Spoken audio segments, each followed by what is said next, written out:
My definition of jazz is that the music sound like jazz.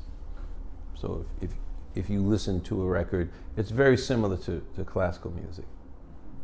If you listen to Wagner, it sounds nothing like Bach on the surface.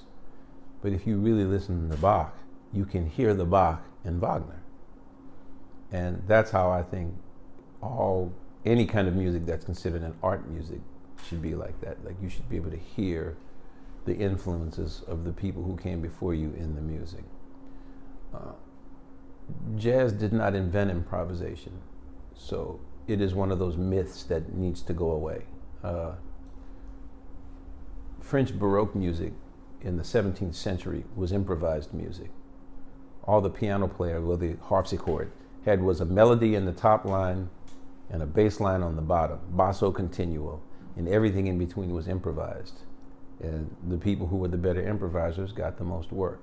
That is not, the jazz inventions are the consistent use of the flatted third and the flatted seventh in the melody, not in the harmony, but in the melody, and the swing beat. And you have a lot of bands that are being trumpeted as jazz bands, and they don't do either one of those things.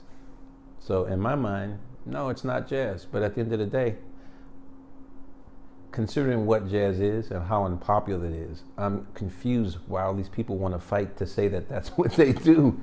It makes no sense, but more power to them. If I was the king for a day, I wouldn't change anything. If it really makes them feel better to say they're playing jazz, great, it's jazz too, okay.